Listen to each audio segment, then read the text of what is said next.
BOT फायदे में, तो बीओपी तो फायदे में होगा। अरे भाई बीओपी के अंदर ये तीन चीजें भी तो हैं, क्या पता ये सारी इतने नुकसान में हो। समझ में आ रही है मेरी बात या नहीं? आई बात समझ में? जैसे कि एक व्यक्ति है, उसकी 4 दुकान है, 3 दुकानों में नुकसान चल रहा है, एक में फायदा चल रहा है, तो अल्टीमेटली अगर वो सबको कंबाइंड कर देगा तो लॉस में आएगा ना। इसलिए बीओपी अनफेवरेबल है। अरे भाई और क्या भरपाई करो। अच्छा बीओपी की बीओपी सर बीओपी की भरपाई करेगा कौन ये बताओ? मैं बताऊंगा, अरे सुन लो यार एक मिनट, पहले तुम बोल लो। चलो हाँ हाँ बोल। अंबानी करते हाँ, आप बोल लो फिर मैं बताऊंगा। मैं बताऊं 26। अच्छा आप अगर थोड़ी देर पहले मुझे फोन कर देती, कोई नहीं बैठो आप आराम से, थोड़ी देर पहले फोन कर देती, सर जी मैं ऐसे ऐसे 6:20 तक आऊंगी, मैं रेड कारपेट का इंतजाम करवा दूं। हाँ एक आध ढोल वाला बजवाता है बेटा। लास्ट क्लास भी लेट हुई थी, इस क्लास में भी लेट हुई है आप। ऐसा क्यों हो रहा है आपके जीवन में? अब से नहीं होना चाहिए प्लीज। पता जब अबे तुम कुछ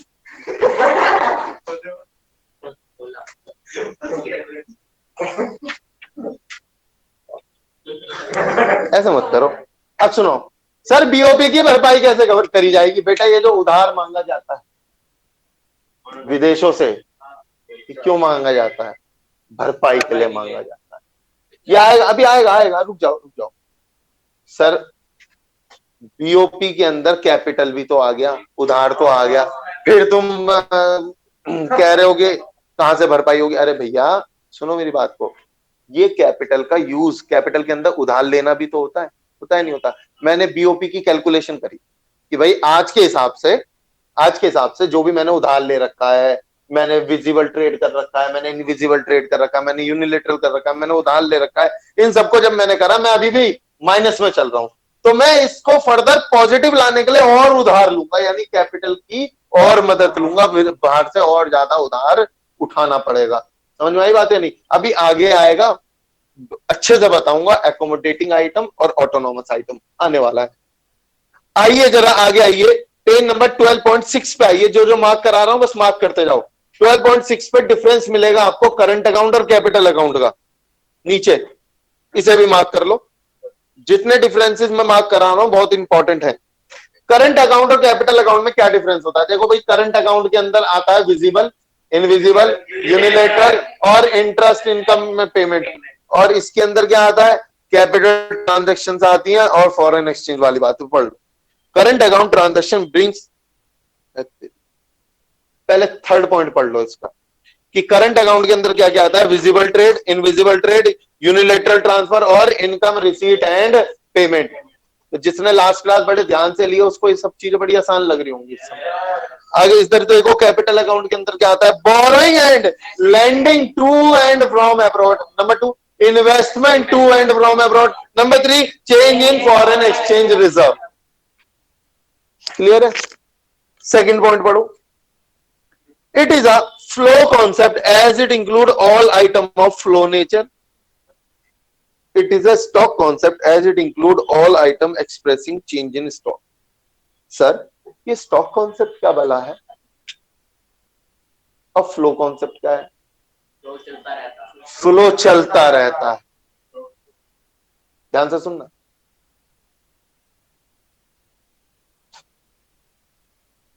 करंट के अंदर क्या क्या आता है? विजिबल, गुड्स का व्यापार चलता रहता है, इनविजिबल चलता रहता है, यूनिलेटरल चलता रहता है, लेकिन उधार लेना चलता नहीं रहता, लैंड खरीदना चलता नहीं रहता। आई बात समझ? तो इसलिए बोला गया है करंट अकाउंट के अंदर it is a flow concept और it is a stock concept.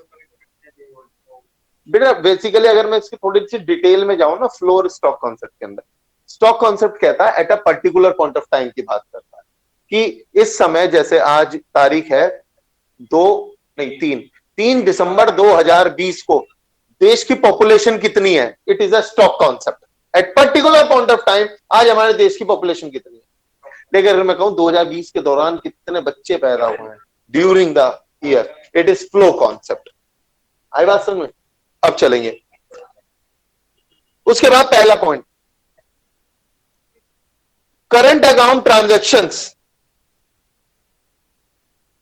Brings a change in current level of country income, country की इनकम में चेंज लाता है। ऑफ कोर्स इसके अंदर व्यापार की बात है यार, गुड्स की बात है, सर्विसेज की बात है, इसमें तो इनकम में चेंज आया। उधर क्या है, capital transaction bring about a change in the capital stock of a country.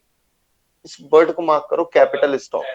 Yes, capital stock का मतलब होता है एसेट और यानी कैपिटल अकाउंट के अंदर, कैपिटल अकाउंट से एसेट और लाइबिलिटीज में चेंज आता है और करंट अकाउंट से इनकम में चेंज आता है। आई बात समझ में? करंट अकाउंट से इनकम में चेंज आता है। जैसे मैं पढ़ा रहा हूं आपको, जो फीस आएगी ये मेरी इनकम में चेंज लाएगी। मैंने कहीं जमीन लेके डाल रखी है, वो मेरा कैपिटल कॉन्सेप्ट है, समझ में? उससे मेरे कैपिटल स्टॉक में चेंज आएगा, मेरी इनकम में चेंज नहीं आएगा, मेरे कैपिटल स्टॉक में चेंज आएगा कि मेरी एसेट बढ़ जाएगी। आई बात समझ? मेरी इनकम में चेंज नहीं आएगा। Got it? तो ये यहां पे ये वर्ड मार्क करो कि ये कंट्री की इनकम में चेंज लाता है और ये कैपिटल स्टॉक में चेंज लाता है। अगर आप कॉन्सेप्चुअली पढ़ोगे ये हैवी हैवी वर्ड नहीं लगेंगे आपको, आसान लगेंगे। आगे चल सकते हैं? आगे चलेंगे। अब हम लास्ट टॉपिक है हमारे इस चैप्टर के लिए, ये ऑटोनॉमस आइटम और एकोमोडेटिंग आइटम्स।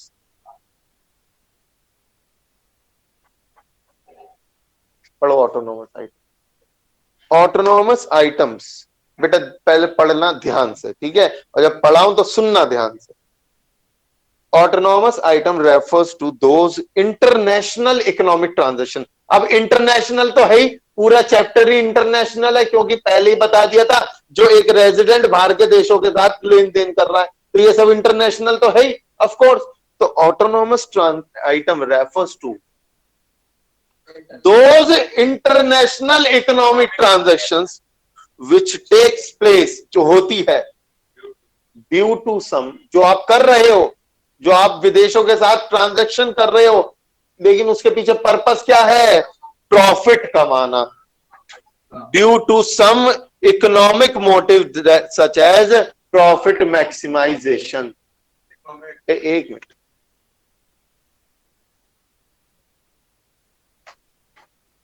इनमें से कौन सी ऐसी चीज है, एक मिनट तसल्ली से सुनो पहले, ऐसी कौन सी चीज है जो प्रॉफिट मोटिव से नहीं करी जाती? यूनिलेटरल ट्रांसफर, एक तरफा ट्रांसफर। आप गिफ्ट देते हो प्रॉफिट कमाने के लिए नहीं देते। आपका बच्चा नन्ना पढ़ रहा है उधर, उसको पैसे भेज रहे हो, ये भी इंटरनेशनल इकोनॉमिक ट्रांजेक्शन है। मैंने आपको पहले बताया था, जो बच्चे ने मेरे से चैप्टर पढ़ा था इकोनॉमिक्स का, जिसमें मैंने आपको बताया था बेटा इकोनॉमिक ट्रांजैक्शंस का में तो कंजम्पशन भी आता है, मैंने बताया था आपको। समझ में आ रही है? हाँ, जो नए नए बच्चे हैं जिन्होंने अभी 2-1 क्लास से ज्वाइन कर रहा है उनको नहीं कह रहा मैं, खैर मैं ज्यादा कॉम्प्लेक्स नहीं बना रहा। इसमें सिर्फ वो इकोनॉमिक ट्रांजैक्शन ली जाएंगी ऑटोनॉमस के अंदर, वो इकोनॉमिक ट्रांजैक्शन ली जाएंगी जो कि करी गई है with the aim of profit, profit कमाने के लिए। जैसे मैं गुड्स का व्यापार करता हूं प्रॉफिट कमाने के लिए, मैं सर्विसेज दे रहा हूं प्रॉफिट कमाने के लिए। समझ में आ रही है मेरी बात? मैं लैंड लेके डाल रहा हूं profit. Autonomous item refers to those international economic transactions which take place, जो करी जाती हैं due to some economic motive such as profit maximization. तो इसमें वर्ड मार्क करो प्रॉफिट मैक्सिमाइजेशन।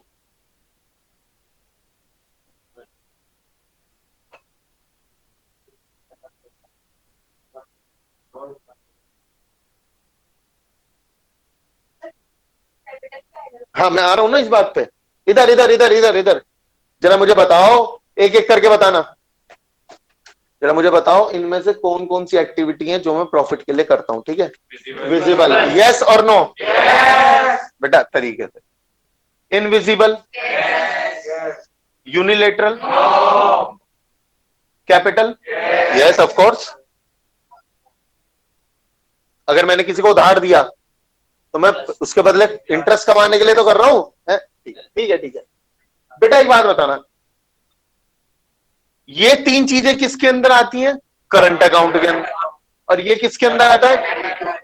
यानी ऑटोनोमस ट्रांजैक्शन तो करंट अकाउंट की भी हो सकती है और कैपिटल अकाउंट की भी हो सकती है। आई बात समझ में? यानी किसको ये बात कम समझ आई? Raise your hand.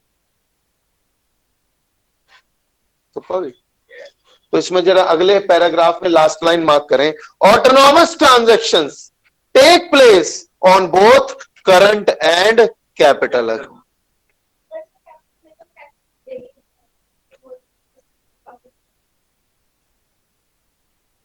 Capital account आप कहते हो सर जी पैसे लेते भी तो है, मैं तो कहूंगा बेटा पैसे देते भी तो है, आप अब उसको एक्सक्लूड तो नहीं कर सकते। समझ रहे हो नहीं समझ रहे? अच्छा दूसरी बात, और आपके बात का जवाब देता हूं, मैं उधार ले क्यों रहा हूं? कि उसको कहीं लगा के कमाऊंगा?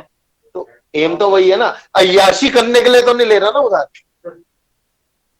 आई बात समझ में? चल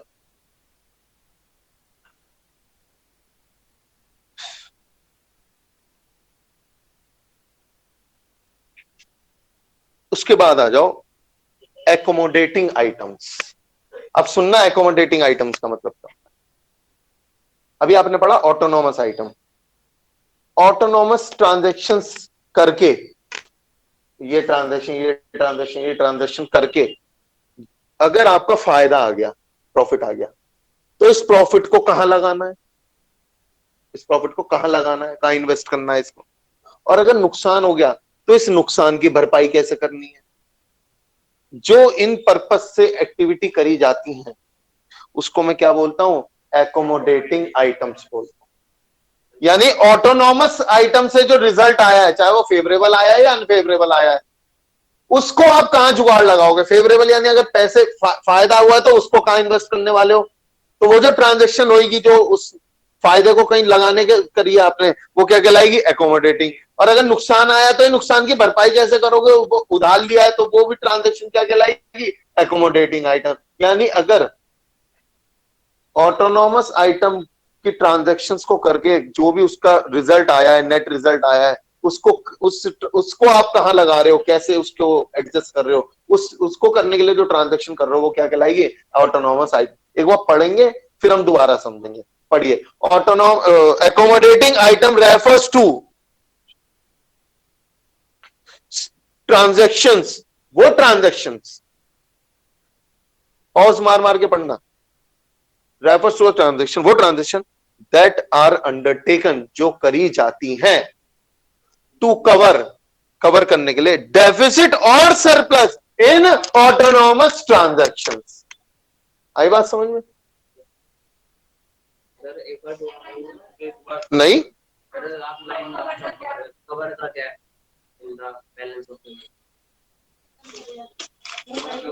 नहीं नहीं, वो मैं बताऊंगा, जंप नहीं करी है मैंने, मेरे पास जो बुक है उसमें लाइन है ही नहीं। ठीक है रुको,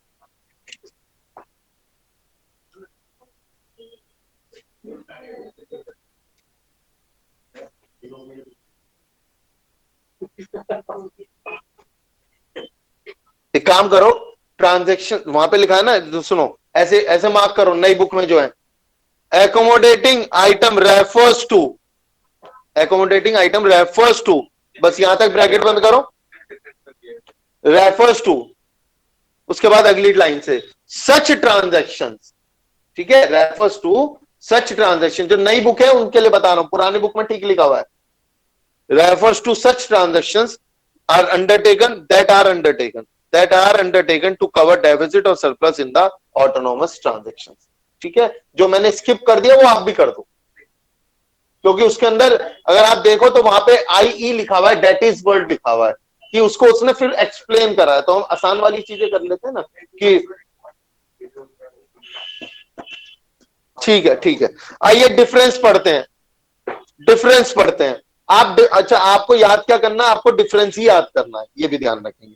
चलिए, तो सबसे पहले ऑटोनॉमस आइटम कर लेते हैं। ऑटोनॉमस आइटम वो होती हैं, वो इंटरनेशनल इकोनॉमिक ट्रांजैक्शन होती है जो मैंने किस लिए करा है, प्रॉफिट कमाने के लिए करा है। तो पढ़िए, autonomous item refers to those international economic transaction which takes place due to some economic motive such as profit maximisation. और यहाँ क्या लिखा है, accommodating item refers to those transaction that are undertaken to cover deficit और surplus in the autonomous transaction. Clear है? उसके बाद क्या है, autonomous transaction are independent of the state of BOP account। of course autonomous transaction किसी पे depend नहीं करती है, जैसे कि accommodating तो डिपेंड करती है autonomous पे कि autonomous का रिजल्ट आएगा फिर मैं आगे बढ़ूंगी। समझो मेरी बात को, accommodating तो डिपेंड करती है autonomous पे, लेकिन autonomous किसी पे डिपेंड नहीं करती। तो पढ़ो, autonomous transaction are independent of the state of BOP account। और इधर क्या लिखा है, accommodating transactions are undertaken to maintain the balance in the BOP account। Basically सुनो, BOP अकाउंट में भी तो यही सब बातें होती है या नहीं है? आगे बढ़ो। Autonomous transaction takes place on both current and capital account, of course. और इधर देखना, यहां क्या लिखा होगा मैं बताता हूं, ये करंट में नहीं होगा, ये बस कैपिटल में होगा। क्यों? क्योंकि जो पैसा आपने कमाया है उस पैसे से या तो आप उधार दे दोगे किसी को, या आप कोई जमीन लेकर डाल दोगे वहां पे। समझ में आई? Capital transfer. और अगर डेफिसिट आया है तो आप बाहर से उधार मांगोगे, वो भी कैपिटल अकाउंट। तो इसलिए इसमें लिखा है accommodated transaction takes place only on capital account. वो करंट और कैपिटल दोनों होती है, ये सिर्फ कैपिटल होती है। ठीक है? These items are also known as above the line item, these are also known as below the line item। That's it। एक नाम दिया गया है, above the line, below the line. बेटा मेरा नाम विजय क्यों है, आपका नाम हर्ष क्यों है? बात को समझो, बात को समझो। नामकरण, बेटा इधर देख लो, नामकरण। अब मुझसे कोई पूछा आपका ये नाम क्यों रखा गया है, उसमें झगड़ा मत करना मेरे से कभी भी। समझ लो मेरी बात को? अच्छा सर जी, फिर भी आप बता दो अबव द लाइन और बिलो द लाइन की ऐसा बवाल क्यों लिखा है। आओ मैं तुम्हें एक लाइन पढ़ाता हूं, अगर मिल गई तो। देखो, आप इस लाइन को पढ़ना और आप इस लाइन को पढ़ने के बाद में मुझे बताना क्या इसके अंदर आपको बताया गया है कि ये बिलो द लाइन है या अबव द लाइन क्यों बोलते हैं। एकोमोडेटिंग आइटम पढ़ा आपने डेफिनेशन ऊपर, उसके बाद देखना क्या लिखा है, these item are also known as below the line item. बस ये लाइन लिख के छोड़ दी, इसका नाम एक बिलो द लाइन आइटम और होती है। और उस वाली में क्या लिखा मिलेगा आपको, ऊपर देखो, these item are also known as above the line item. मतलब इसका एक नाम ये भी कहलाता है। आगे चलें। अब आप इसके पीछे इंटरप्रिटेशन कुछ भी डाल सकते हो समझने के लिए कि अब द लाइन इसलिए बोला गया है क्योंकि ये जो है पहले करी जाती है, बिलो द लाइन इसलिए बोला गया है कि ये बाद में करी जाती है ट्रांजैक्शन, इसके डेफिसिट और सरप्लस को कवर करने के लिए। ये भी बोल सकते हो, वो हमारी एक इमेजिनेशन है, बुक के अंदर ऐसा कुछ भी नहीं लिखा गया है। Got it? Last, deficit in the balance of payment. हालांकि ये पढ़ने की जरूरत भी नहीं है, ये वही बात है जो पहले लिखी थी। कोई बात नहीं, पढ़ लेते हैं। Deficit in balance of payment account arises, कब अराइज होगा, when total inflow on account of autonomous transaction are less than total outflow on the account of such transaction। यानी जब इनफ्लो कम हो, आउटफ्लो ज्यादा हो, तो डेफिसिट कहलाता है। याद क्या, पढ़ना भी मत इसे, बस मैंने आपकी जानकारी के लिए पढ़ाया था, अभी जाना कहीं नहीं। अब अभी तो बहुत सारा टाइम है हमको। इधर देखिए, मास्क हटा लीजिए और बातें आपस में बंद कर दीजिए। मुझे जवाब चाहिए आप सभी से, पूरे चैप्टर रिवाइज करेंगे दोबारा। सबसे पहले बैलेंस ऑफ पेमेंट की बात करते हैं। बैलेंस ऑफ पेमेंट एक जो क्या करते किसका, बिटवीन इकोनॉमिक ट्रांजैक्शन कितने प्रकार की होती है। पहला, बेटा चीखो मत, आराम से। पहला, दूसरा, तीसरा, चौथा। बेटा कैपिटल ट्रांजैक्शन, कैपिटल नेचर की ट्रांजैक्शन कौन सी होती है, एसेट्स और लायबिलिटीज के लिए। अगर मैं बात करूं कंपोनेंट ऑफ बीओपी अकाउंट, कितने मतलब कितने भागों में बांटा गया, दो। एक करंट और एक कैपिटल। करंट अकाउंट के अंदर क्या क्या आता है नंबर? यूनिलेटरल और चौथा वो था ना income receipt and payment to and from abroad. इसको अब पॉइंट में बोलूंगा, ध्यान से देखना। विजिबल बोला ना आपने, तो export and import of visible item, इसको बोलूंगा एक्सपोर्ट एंड इंपोर्ट ऑफ, इसको बोलूंगा यूनिलेटरल ट्रांसफर, और इसको income receipt and payment to and from abroad. अब मैं आ जाता हूं कैपिटल अकाउंट में, जिसमें से उधार देना लेना और इन्वेस्टमेंट करना और फॉरेन एक्सचेंज। ठीक है, तो सबसे पहले क्या है? बोरोइंग एंड लेंडिंग, क्योंकि उधार लेना और देना दोनों बोलना है मुझे। Borrowing and lending to and, दूसरा investment to and from abroad, तीसरा चेंज इन फॉरेन एक्सचेंज। फिर हमने पढ़ा था बैलेंस ऑफ ट्रेड, ये क्या होता है? Difference between export of and import of visible item. ठीक है, कौन बड़ा होता है? बीओपी, क्योंकि बीओपी में बहुत सारे आइटम है।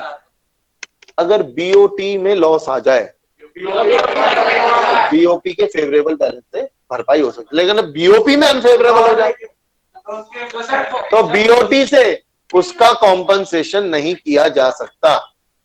मैं ये कहना चाह रहा हूं कि कौन किसका कॉम्पनसेशन करवा सकता है, मैं ये कह रहा हूं।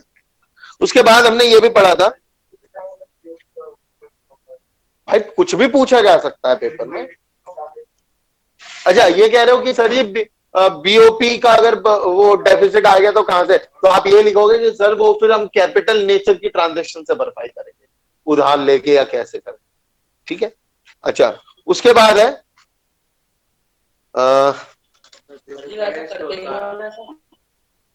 क्या बेटा? भाई यार बाहर बाहर नहीं निकलोगे क्या? एक बात समझो, सुनो बच्चे का डाउट सुनो। बच्चा कह रहा है सर जी अगर डेफिसिट आ जाए तो भरपाई करने की जरूरत क्या है? बेटा डेफिसिट का फिर आपने मतलब नहीं समझा। डेफिसिट का मतलब होता है कि आपको फॉरेन एक्सचेंज देने जाता है, मिलने कम है। अब बाहर से मेरे पे प्रेशर आ रहा है, भैया लाओ पेमेंट करो, क्यों नहीं कर रहे पेमेंट? तो कैसे करूं बताओ? उधार तो लेना पड़ेगा ना, इस वजह से उसको मेरे को उधार लेके कंप्लीट करना पड़ता है, डेफिसिट को कॉम्पनसेट करना पड़ता है। अच्छा, फिर हमने ऑटोनॉमस और एकोमोडेटिंग पढ़ा था। ऑटोनॉमस ट्रांजैक्शन वो इंटरनेशनल इकोनॉमिक ट्रांजैक्शन होती हैं जो कि हम करते हैं किस लिए? प्रॉफिट कमाने। ठीक है, अच्छा ये कैपिटल नेचर की भी हो सकती है, करंट नेचर की भी हो सकती है, ये हमने बात कर ली थी।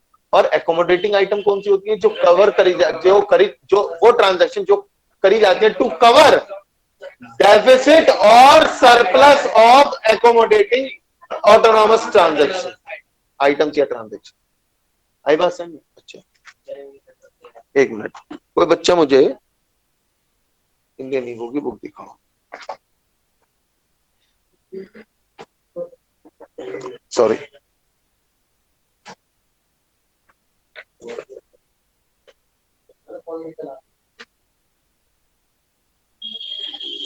हमने पॉवर्टी बुक से थोड़ी पढ़ा था, पॉवर्टी नोट से पढ़ा था ना।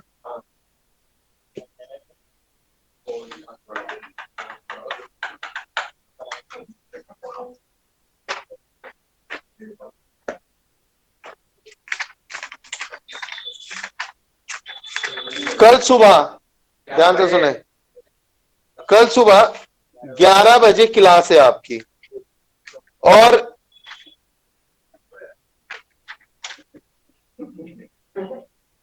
सुबह 11 बजे क्लास है, और आपको भाई छोड़नी पड़ेगी देर। लिख के दूं क्या बेटा स्कूल की क्लास को?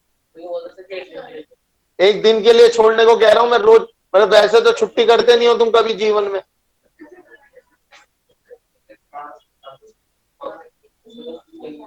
कोई बात नहीं, ये चैप्टर देख मैंने आपको करवा भी रखा है। वैसे मैं इंडियन इकोनॉमिक्स का chapter number 7 that is poverty, गरीबी, सुबह हम गरीबी के बारे में पढ़ेंगे। सुबह सुबह ही गरीबी कैसे ठीक करी जा रही है वो भी पढ़ेंगे। अच्छा, आपको पता हो फिलहाल, मतलब आपके इंडियन इको से रिलेटेड है इसलिए बात कर रहा हूं। फिलहाल आजकल बड़ा माहौल खराब हुआ हुआ किसानों के साथ में, पता आपको या नहीं? अभी अभी हाँ बात चल रही थी, वो सिंधु बॉर्डर के पास में वो धरने पे बैठ गए हैं, रोका गया बेसिकली उनको आगे बढ़ने से कि मत बढ़ो।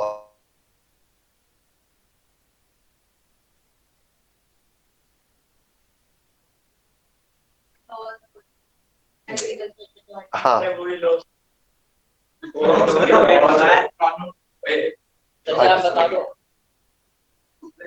पढ़ाऊंगा इंडियन इकोनॉमी एमएसपी के बारे में, मिनिमम सेलिंग प्राइस। एक तो मुद्दा ये है, ये मुद्दा है। वो ये कह रहे हैं सर सिंधु बॉर्डर के बाद क्या बताया? कुछ नहीं बेटा, मैंने ये बताया है। अब हंस क्यों रहे हो? बच्चा जेन्युइनली सुनना चाह रहा है ना, और क्या है। एमएसपी के बारे में कुछ चर्चा चल रही है वहां पे, कोई बात नहीं साहिल, एमएसपी के बारे में चर्चा चल रही है, मिनिमम सेलिंग प्राइस।